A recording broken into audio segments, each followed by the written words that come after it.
Les enquêteurs cherchent également un éventuel lien avec une série d'agressions contre des femmes dans la localité. Le Premier ministre Ousmane Sonko à Touba ce mardi, visite privée au Khalife général à Darou Tanzil ce matin. Le chef du gouvernement a recueilli les prières de Serigne Mountakha Bassirou Mbacké et annoncé la reprise des travaux d'assainissement de la cité religieuse. Saisie de 23 tonnes de semences d'arachide, des opérateurs achèteraient ces semences à bas prix pour les revendre plus cher. Nous en parlons plus en détail dans un instant. Baccalauréat général 2024, après les épreuves, les résultats à Ziguinchor. L'inspecteur d'académie se félicite de l'augmentation du nombre de reçus et de mentions. À suivre notre dossier sur la radiothérapie au Sénégal. Comment améliorer cette prestation sanitaire essentielle pour les malades du cancer? Réponse avec des spécialistes dans ce journal. Et puis dans notre rubrique Point de vue, nous reviendrons sur la désignation du président Bassirou Diomaye Faye comme facilitateur de la CEDEAO dans les discussions de la communauté avec l'Alliance des États du Sahel constituée par le Mali, le Niger et le Burkina Faso. Mise en onde, Abdoulaye Diop.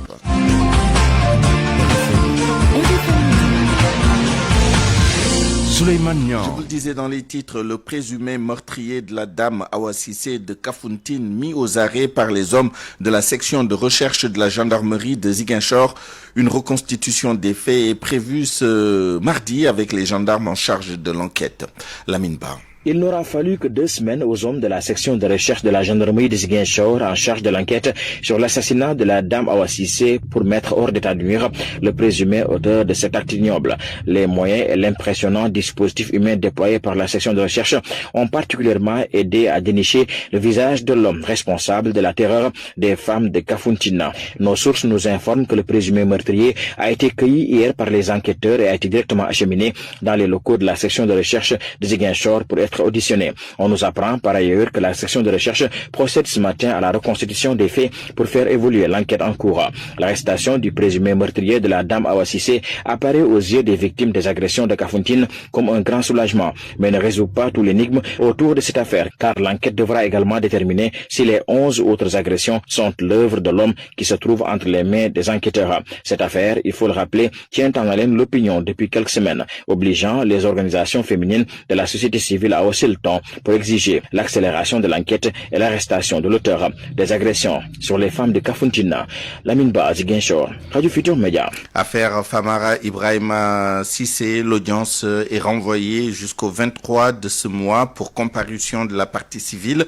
Le président de l'ACSIF est actuellement à la police de la Médina. Famara Ibrahima Cissé a obtenu une liberté provisoire. Il était poursuivi pour abus de confiance portant sur une somme de 2 millions de francs CFA.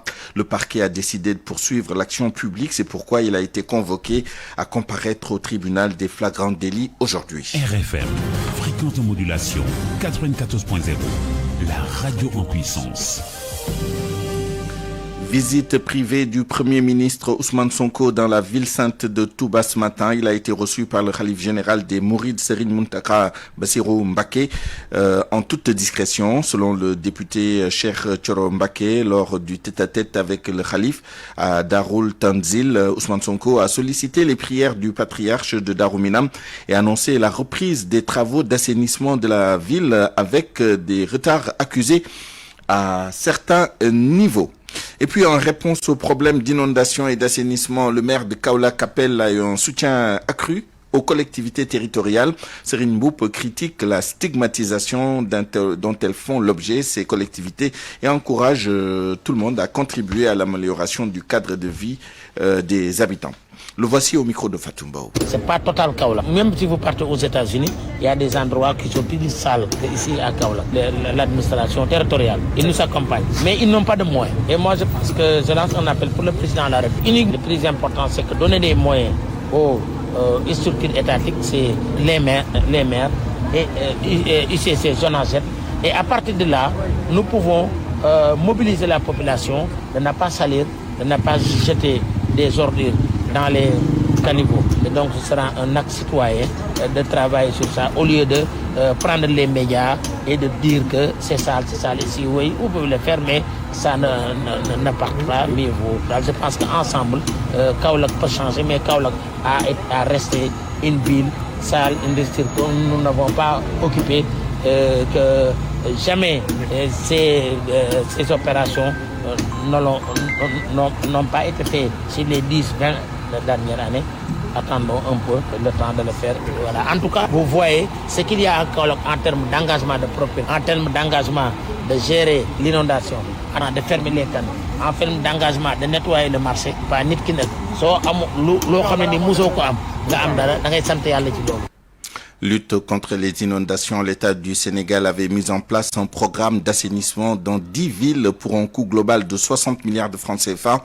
Le week-end dernier, le Premier ministre Ousmane Sonko a demandé une évaluation du dit programme lors d'une visite à Saint-Louis.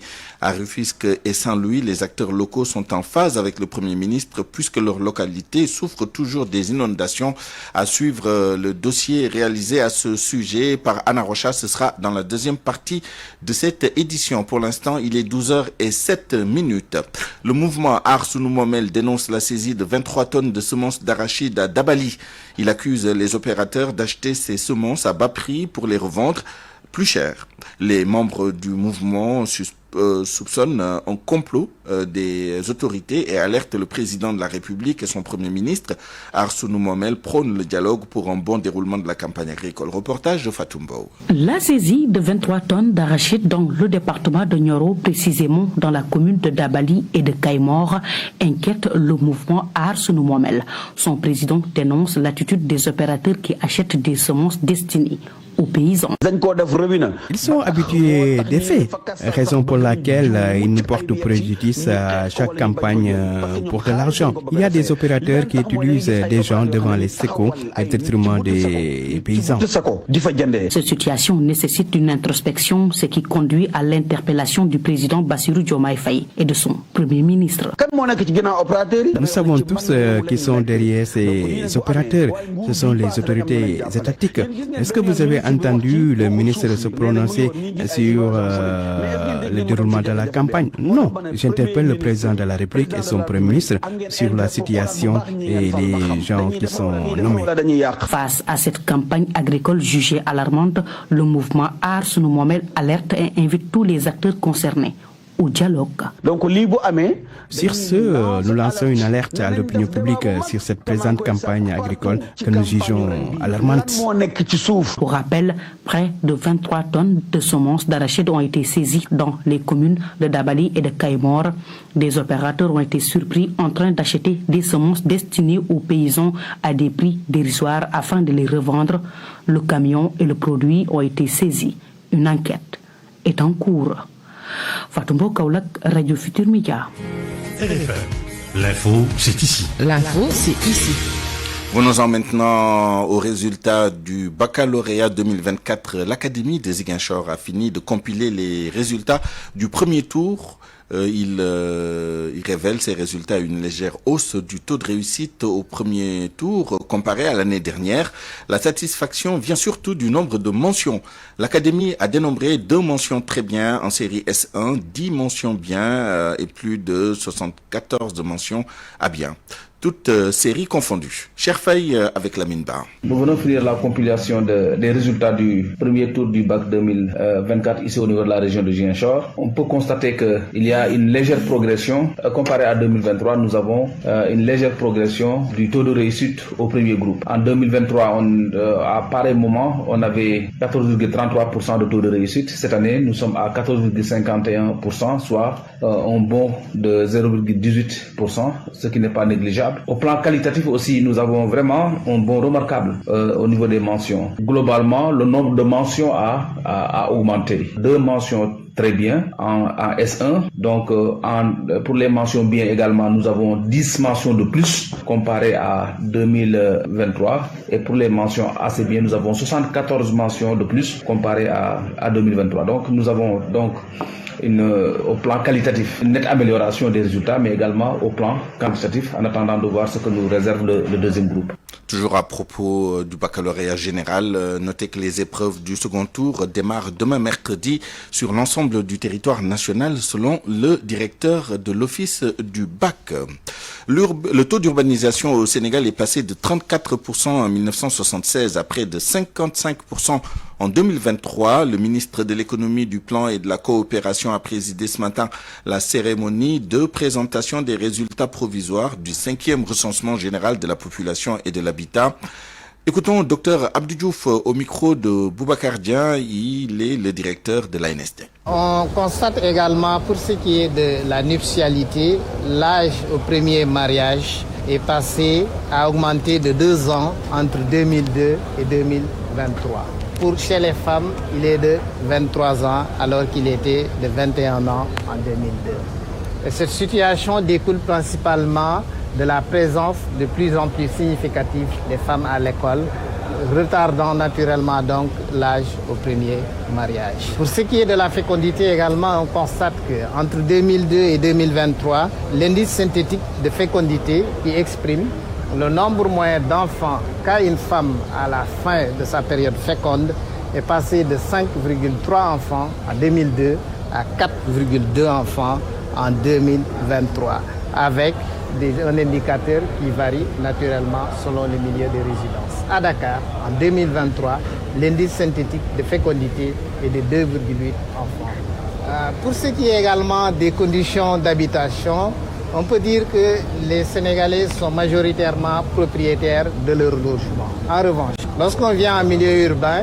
55% des ménages sénégalais sont propriétaires de leur logement. Et quand on vient à Dakar, cet effectif, ce taux, il n'est que de 38,8%. Donc généralement, également, les ménages ont accès à l'électricité. C'est un taux de 77,7% à l'échelle nationale qui varie selon les régions et les plus fortes dans les régions les plus urbanisées, notamment Dakar, Thiès et Ziguinchor. Parlons maintenant de la radiothérapie au Sénégal. Qu'est-ce qu'il faut faire pour l'améliorer? Les acteurs parlent de recommandations essentielles pour faire face à la forte demande. Pour eux, il faut élargir le champ des capacités des 3 appareils qui existent dans le privé, former plus de personnel, faire plus de maintenance et finir la construction du centre d'oncologie de Diamniadio. Dossier ficelé par Awambaye. La problématique de la radiothérapie au Sénégal se résume en 3 points, selon le docteur Mohamed Bachir Ba, médecin oncologue radiothérapeute à l'hôpital Dalal Jamm de Guédiawaye. Selon lui, il y a la faiblesse de l'offre, les problèmes de maintenance et les déficits de personnel qualifié. Si on voit les estimations de l'OMS, nous avons à peu près plus de 12 000 nouveaux cas de cancer au Sénégal par an. Et parmi ces 12 000 cas, nous avons 2/3 de ces patients-là qui auront besoin de radiothérapie. Donc, si on fait très bien le calcul, on s'aperçoit que les patients qui auront besoin de radiothérapie sont entre 5 000 et 8 000 patients. Et si vous faites la somme de tous les patients traités par an, au mieux de nos capacités des 2 centres publics et du centre privé au Sénégal, nous ne pourrons pas traiter plus de 3 000 cas de cancer par an en radiothérapie au Sénégal. Donc, voilà justement le problème. C'est d'abord la faiblesse de l'offre de radiothérapie. Et justement, pour optimiser les capacités de fonctionnement des appareils de radiothérapie au Sénégal, il faut une technique que l'on appelle le VMAT. Elle permet de traiter un plus grand nombre de patients avec plus de précision dans le repérage des tumeurs, explique le docteur Maïmouna Mané Diop, chef du service d'oncologie radiothérapie de l'hôpital Ahmadoul Hadim de Touba. Alors, il y a une technique en particulier qu'on réclame, il s'agit du VMAT, qui est une technique particulière qui permet d'être beaucoup plus performant, c'est-à-dire de traiter la maladie, le cancer, de façon beaucoup plus précise. Et lorsque c'est précis, donc là, ça nous permet d'éradiquer le cancer et surtout de réduire la toxicité. Donc, cette technique va nous permettre de cibler la lésion qui nous intéresse tout en protégeant tous les organes qui ne sont pas malades et qui se trouvent à côté de la lésion. Je voudrais juste préciser que la radiothérapie à Touba ici marche, que nous n'avons pas de panne.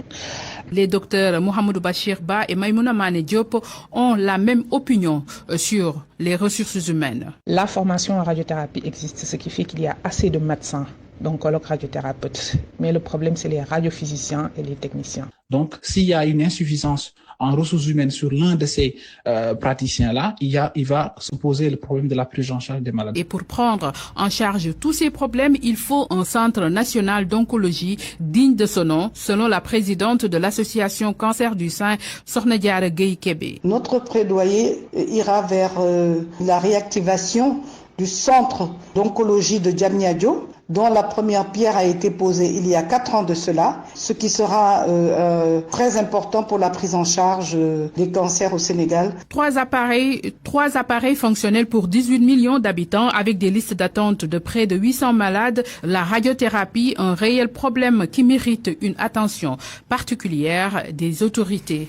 Et puis dans un communiqué publié ce matin et réagissant à une vidéo publiée samedi dernier, vidéo dans laquelle un individu a partagé des informations selon lesquelles des appareils de radiothérapie de l'hôpital Dalal Jamm de Guédiawaye et de l'hôpital Cheikh Ahmadoul Khadim de Touba sont tombés en panne. Dans ce communiqué donc du ministère de la Santé, le ministère précise que les services de radiothérapie des hôpitaux de Dalal Jamm et de Cheikh Ahmadoul Khadim sont fonctionnels et continuent à délivrer correctement les soins relatifs au traitement des cancers.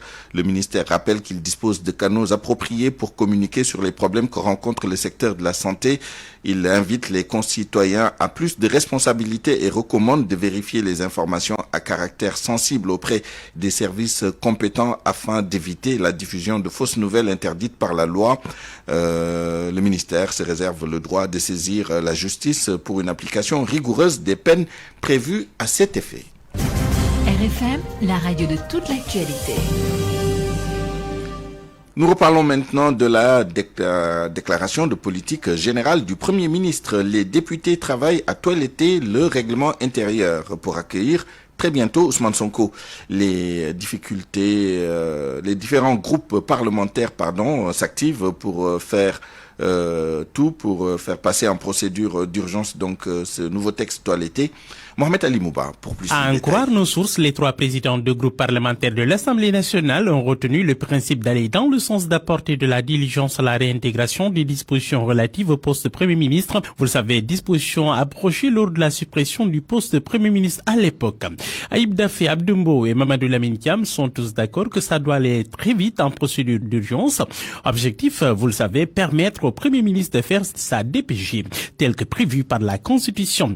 En tous les cas, Ousmane Sonko a prévenu, passé le 15 juillet, il ne se présente plus devant les députés. Sa DPG, ce sera dans la rue, devant un jury populaire. Mais selon toujours les sources, l'heure est à la conciliation après les dernières heures entre opposition et majorité. Le député Abdoubara Doli Mbaké et le PDS ont déjà déposé des propositions de loi allant dans le sens de toiletter les textes. Le bureau de l'Assemblée nationale, souverain, donc, devrait donner suite. Qu'est alors de la proposition de loi destinée à empêcher le président de la République de dissoudre l'Assemblée nationale. Elle a été agitée, vous le savez, par l'APR et Benno Bokk Yakaar. Après la défiance d'Ousmane Sonko, pour l'heure, les députés de l'APR préfèrent mettre de côté cette arme secrète, le temps de recevoir la DPG. 12h19, des forces de défense et de sécurité de différentes nationalités sont à Saly pour une formation d'une 20aine de jours, selon le directeur du groupement d'intervention mobile de la police sénégalaise.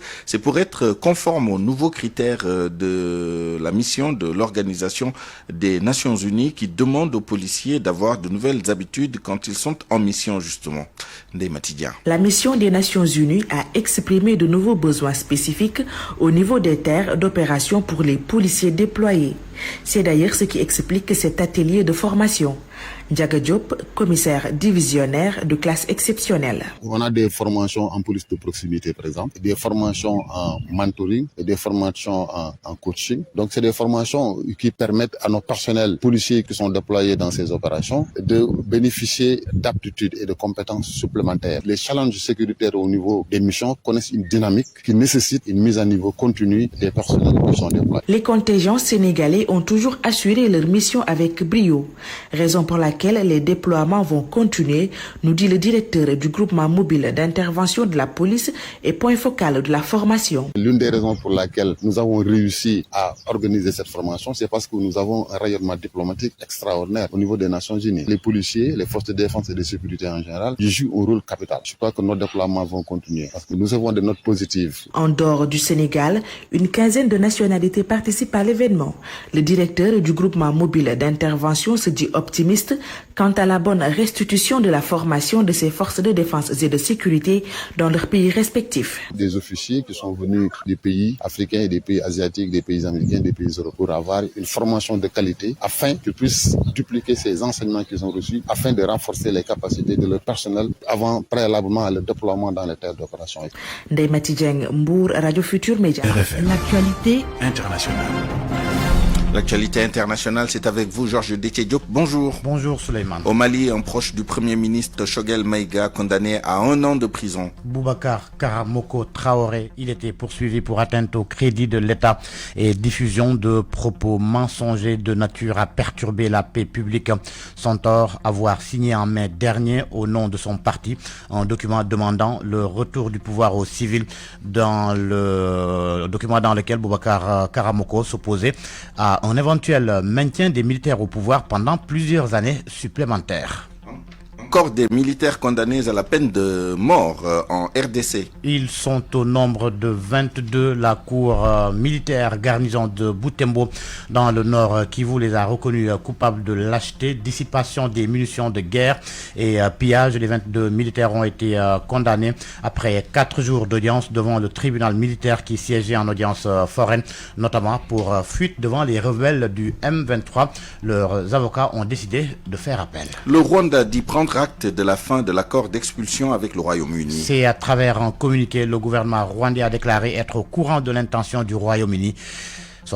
Le bureau du porte-parole du gouvernement rwandais a déclaré que l'accord avait été initié par le Royaume-Uni pour faire face à la crise de l'immigration irrégulière qui affecte le Royaume-Uni, un problème qui concerne le Royaume-Uni et non le Rwanda. C'est la première fois que les autorités rwandaises commentent officiellement les projets du nouveau gouvernement travailliste du Royaume-Uni d'annuler le programme qui a été critiqué par les organismes de surveillance des droits de l'homme et par d'autres qui l'ont qualifié de cruel et d'inhumain. Il n'est pas clair si les autorités rwandaises réagissent à des articles de presse ou si elles ont été officiellement informées des projets de résiliation de l'accord. Le Premier ministre britannique Keir Starmer a déclaré lors de sa première conférence de presse samedi que le plan d'expulsion du Rwanda était mort et enterré avant même d'avoir commencé. Keir Starmer a dénoncé ce plan comme étant un gadget, bien que l'on ne sache pas exactement ce qu'il fera différemment, alors qu'un nombre record de personnes ont débarqué au cours des 6 premiers mois de l'année. Le plan d'expulsion vers le Rwanda a été présenté comme une solution qui dissuaderait les migrants de risquer leur vie dans un voyage qui pourrait se terminer par leur expulsion vers l'Afrique de l'Est. Jusqu'à présent, il a coûté au gouvernement britannique des centaines de millions de dollars sans prendre son envol. Le communiqué du Rwanda indique que le gouvernement a pleinement respecté sa part de l'accord, y compris en ce qui concerne les finances. En France, Marine Le Pen visée par une enquête pour financement illégal de sa campagne présidentielle de 2022. Cela fait suite à un signalement de la Commission nationale des comptes de campagne et des financements politiques. Le parquet indique qu'après une enquête préliminaire, une information judiciaire a été ouverte le 2 juillet pour près d'une personne morale à un candidat en campagne électorale. Acceptation par un candidat en campagne de près d'une personne morale, détournement de biens par des personnes exerçant une fonction publique, escroquerie commise au préjudice d'une personne publique, faux et usage de faux. Merci Georges Déthié Diop, 12h24. Parole aux auditeurs. L'actualité, qu'en pensez-vous? Moi, je pense que vous devez. Réagissez dans nos éditions d'information sur l'actualité. Bonjour. Du lundi au vendredi, vous avez la parole sur RFM. Point de vue, dans une dizaine de minutes, nous reviendrons sur la désignation du président Bassirou Diomaye Faye comme facilitateur de la CEDEAO dans les discussions de la communauté avec l'Alliance des États du Sahel formée par le Mali, le Niger et le Burkina Faso. Et pour en parler, nous serons avec Seydina Oumar Sy, ancien ambassadeur et ancien ministre des Affaires étrangères sous le régime du président Abdou Diouf, et Moustapha Diouf, magistrat et auteur d'un ouvrage sur la CEDEAO intitulé « La CEDEAO entre interétatisme et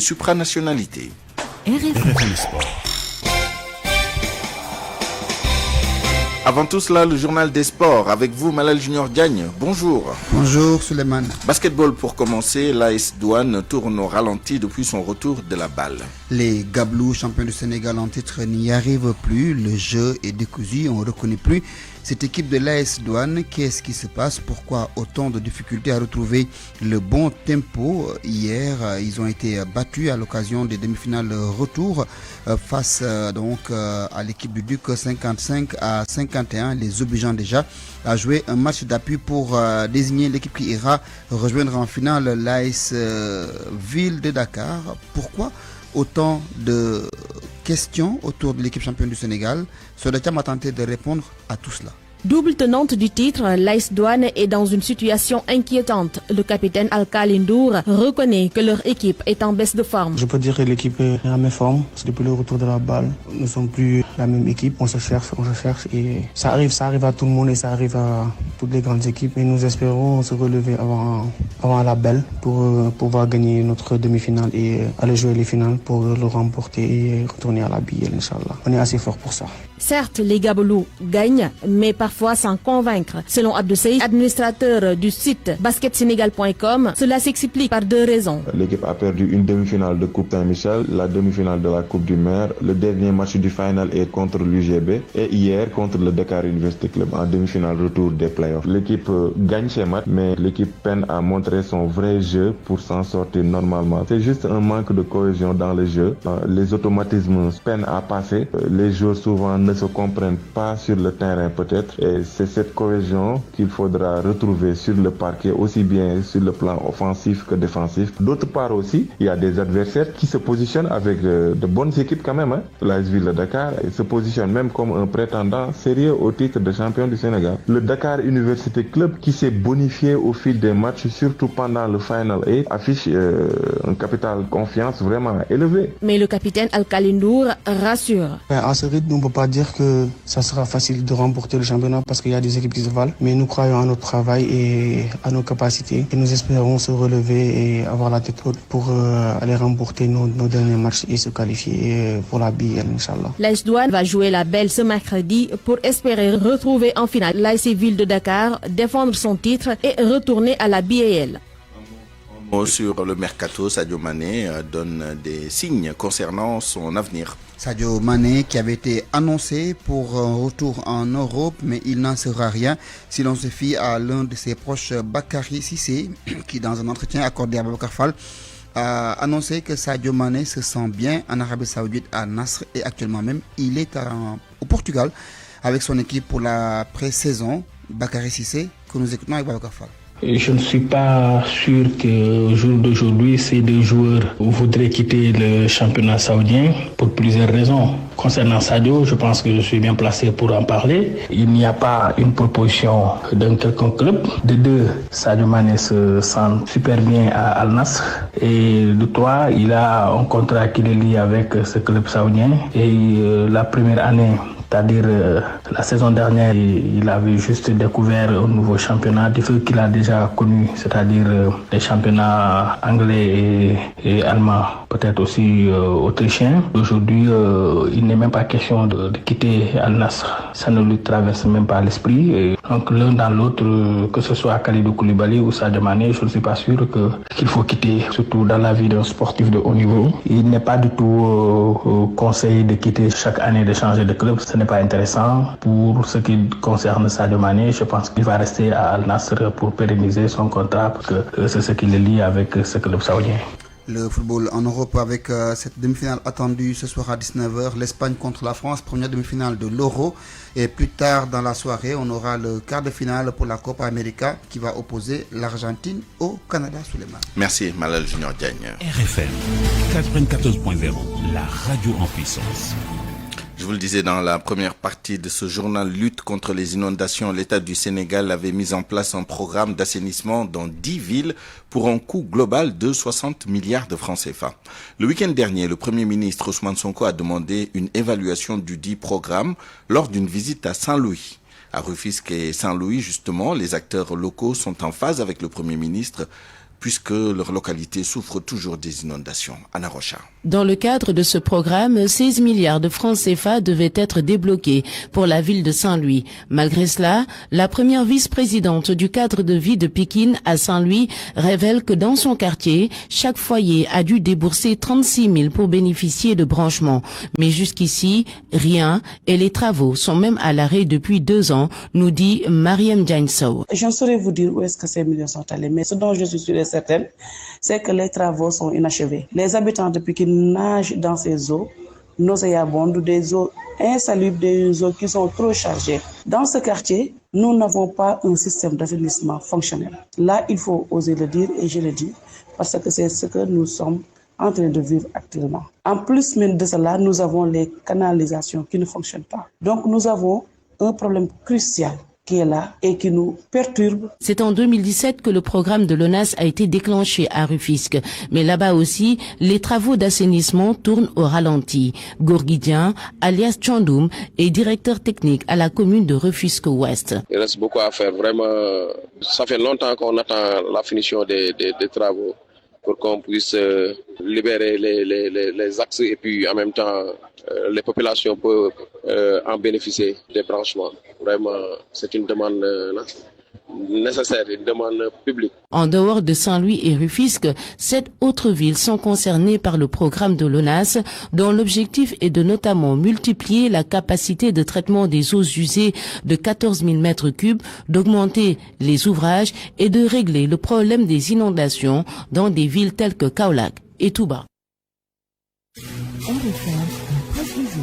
La revue de presse avec Mohamed Ali Mouba. Bonjour. À la une, les 100 jours de Diomaye et de Sonko à la tête de l'État du Sénégal. Du verbiage en début de misère. Bougane Gueye Dany durcit le ton et tombe à bras raccourcis sur le nouveau régime. Dans le journal Les Échos, le leader de Gom Sabop estime, je cite, que c'est une bande d'incapables. Walfadjri relève que la LD Debout rappelle elle aussi à Diomaye ses promesses. Les promesses du nouveau pouvoir du vent. 100 jours de songe, un projet illusoire. Même l'ancien premier ministre Amadou Ba s'y met. Pour lui, le périple tragique est loin d'être un cas isolé. Et cela reflète une réalité poignante, le désespoir des jeunes qui risquent leur vie en mer. Ces propos sont mis en exergue par le journal Source. Le Témoin note qu'après les premières pluies, les 22 mesures de Diomaye et de Sonko se noient déjà dans les eaux. Question: pourquoi les autres opposants font jusque-là le mort? Enquête qui s'est intéressée à la question constate qu'on est entre les calculs et les stratégies. Les anciens candidats à la présidentielle affonnent depuis la débâcle. Le journal note que les législatives vont déterminer les nouveaux rapports de force. Pour le moment, la coalition Diomaye supplante Yewwi Askan Wi pour la poursuite du projet. Justement, l'observateur a constaté le recours fréquent des militaires, une bonne fréquence des réquisitions. Le journal note que le nouveau régime fait appel de plus en plus à l'armée sénégalaise pour certaines missions. Un spécialiste de la question confie au journal que c'est parce que l'opinion publique a souvent compris que si ce n'est pas l'armée, il peut y avoir une certaine politisation. Sud Quotidien lui fait focus sur la proposition de loi visant à corriger la carence du règlement intérieur. Le journal relève qu'une semaine après le dépôt des 2 propositions de loi allant dans ce sens, toujours rien, l'Assemblée fait le mort. Abdoul Latif Coulibaly, lui, fait focus sur les promesses faites. Diomaye et Sonko, eh bien, il dit que jusque-là, rien. Abdoul Latif confie au journal Vox Populi que la machine a du mal à se déclencher. Sur le duo Diomaye et Sonko, il dit si le président accepte cette situation, eh bien, il pourrait cheminer sans aucun souci. Il semble que Diomaye est dans cette posture. Ce dossier de l'Observateur sur l'endettement des Sénégalais, le journal pointe les crédits qui étouffent les salariés, beaucoup de contentieux bancaires au tribunal. Le confrère relève qu'en 2023, l'endettement bancaire total s'élève à plus de 5 000 milliards de francs CFA. Un fonctionnaire se confie au journal, il dit à cause des crédits, je suis presque devenu fou. Les dettes, les pensions minimales compte du dépôt, non-respect de la législation sociale, l'État asphyxie l'IPRES. Le journal note que les entreprises publiques doivent 26 milliards de francs CFA, impossible à recouvrer par l'IPRES, impayé des cotisations des maîtres contractuels et professeurs contractuels, 20 milliards de francs CFA. Youssou Madjiguendour encore honoré docteur honoris causa de l'université Berkeley, les hommages de Alassane Samba Diop, journaliste. Il dit les attaques contre Youssou sont injustifiées. Youssou est une étoile. Les hommages du monde universitaire à Momar Koumba Diop, l'autre étoile. L'université Cheikh Anta Diop de Dakar pleure l'aristocrate de la pensée, note Note Sud Quotidien, Le Soleil rapporte les larmes du monde universitaire. Depuis l'annonce de son décès, les témoignages pleuvent de partout. Généreux, activiste éditorial humble, non carriériste, ses amis et collègues ne tarissent pas d'éloges sur le Diderot sénégalais. Et puis sport pour boucler Euro 2024, en première page du journal Stade Quotidien, la première demi-finale Espagne-France, c'est à 19h. Le journal note que c'est la Furia de la Roja contre la défense des Bleus. Bonne nuit à tous. Point de vue. Regard croisé sur l'actualité du jour. Bienvenue dans notre rubrique Point de vue à 12h35.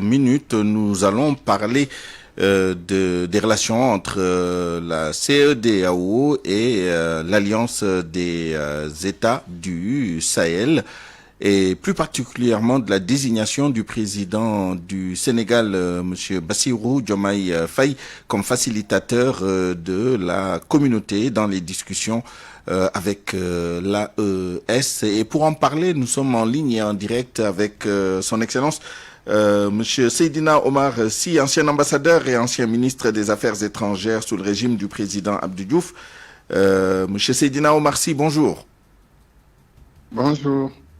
Alors, on va commencer avec vous en attendant d'être rejoint par Moustapha Diouf, magistrat et auteur d'un ouvrage sur la CEDEAO. Peut-être un travail d'abord de décodage, disons, du langage diplomatique. La conférence des présidents et des chefs d'État et chefs de gouvernement de la CEDEAO qui s'est réunie le 7 juillet dernier au Nigeria, compte rendu donc de cette conférence au point 39. La conférence désigne son Excellence Bassirou Diomaye Diakhar Faye, président de la République du Sénégal, comme facilitateur de la CEDEAO dans les discussions de la communauté avec l'AES, Burkina, Mali et Niger, en collaboration avec son Excellence Faure Gnassingbé, président de la République togolaise. Qu'est-ce que cela veut dire en termes diplomatiques? Qui est le facilitateur principal entre le chef de l'État du Sénégal et celui du Togo? Vous voulez toujours savoir qui est premier, qui est deuxième? Non.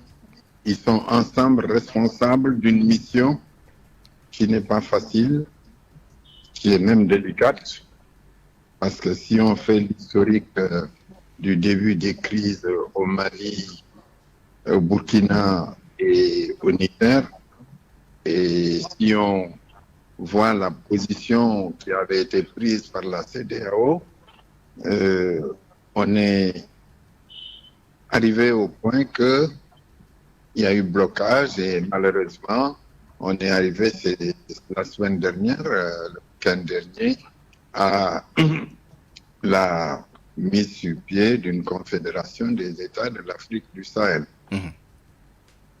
Et il faut reconnaître que la méthode qui avait été utilisée par la CEDEAO, la menace d'une intervention, était pour le moins maladroite. Très bien. Alors, la question est d'importance parce que, dépendant de l'issue justement de cette facilitation, l'ordre de préséance pourrait avoir son importance quant au portage du succès ou éventuellement de l'échec de cette facilitation.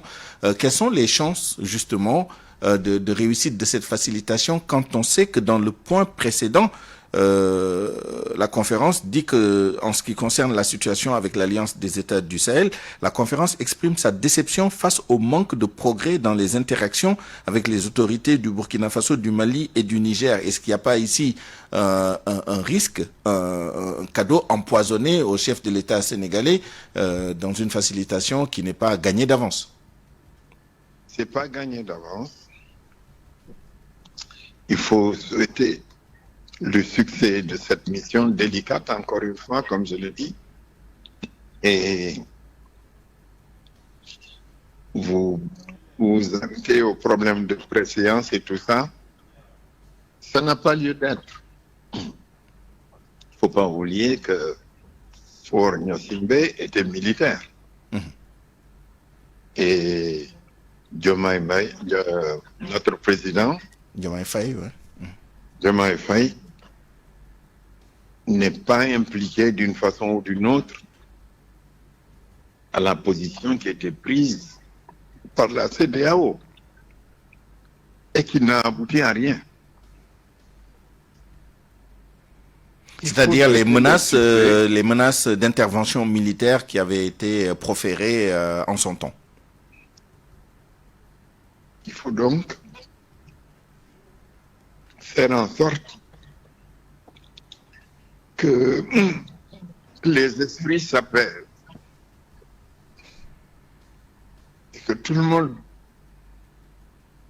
soit persuadé que c'est l'union qui fait la force. C'est pas la division. Et qu'on le veuille ou non, même si la CEDEAO a une responsabilité dans la situation actuelle, l'orientation prise par le Mali, le Burkina et le Niger ne rend pas facile une tentative de conciliation. L'essentiel, c'est de maintenir un couloir de dialogue et d'échange pour que, d'une façon ou d'une autre, la CEDEAO retrouve sa force d'antan et soit plus orientée vers le développement des préoccupations des peuples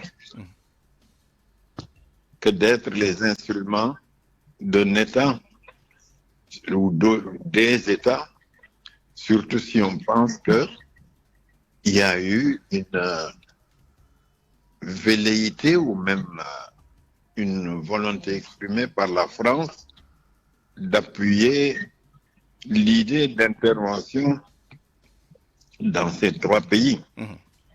Il se trouve d'ailleurs que dans ces trois pays, la France a des problèmes. C'était très malheureux, mais ça ne m'étonne pas de la politique calamiteuse de Macron en Afrique. Merci. Merci à vous, Seydina Oumar Sy. Je rappelle que vous êtes ancien ambassadeur et ancien ministre des Affaires étrangères. C'était sous le régime du président Abdou Diouf. Merci pour votre temps et pour votre disponibilité. Nous avons été rejoints par Monsieur Moustapha Diouf, autre intervenant dans ce point de vue, magistrat et auteur d'un ouvrage sur la CEDEAO intitulé « La CEDEAO entre interétatisme et supranationalité ». Même question à vous, après vous avoir salué, Monsieur Moustapha Diouf. Bonjour. Bonjour. Alors, je le disais tout à l'heure, pas un double langage, mais la CEDEAO qui souffle le chaud et le froid avec les pays de l'AES dans le même communiqué, donc la déception face au manque de progrès et la conférence qui demande à la Commission d'élaborer un plan d'urgence prospectif à son intention pour faire face à toutes les éventualités dans les relations avec les pays de l'AES en tenant compte des exigences de l'article 81 du traité révisé de la CEDEAO de 1993. Et en même temps, la conférence qui désigne Bassirou Diomaye Diakhar Faye, président de la République du Sénégal, comme facilitateur, en collaboration avec Faure Gnassingbé, président de la République togolaise. Comment comprendre cela et quelles sont les chances réelles de réussite de la mission qui a été confiée au président du Sénégal? Bon, dans un premier temps, il faut noter que le plan qui a été demandé à la Commission s'inscrit dans une suite logique des événements qui se passent de la CEDEAO avec cette intention des États de l'AE qui, après avoir manifesté leur intention d'écouter pour se fondre dans une confédération, naturellement appelle une réaction de la part de la CEDEAO.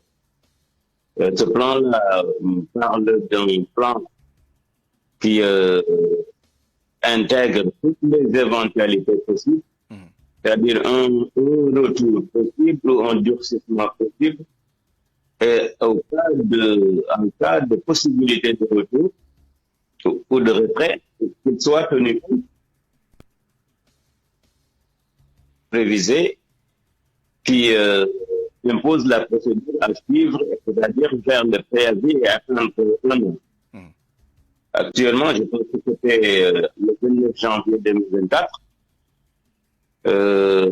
L'expiration du délai pour consommer le retrait définitif n'est pas encore à l'ordre du jour. Il reste encore quelques mois au cours desquels la CEDEAO et l'AES peuvent encore manœuvrer pour apaiser le climat au sein de la CEDEAO. Parce que jusqu'à preuve du contraire, ils sont encore membres de la CEDEAO. Quant au deuxième point que vous avez souligné, c'est-à-dire la désignation du président Bassirou Diomaye Faye, qui doit travailler en collaboration avec Aurélien Singbe.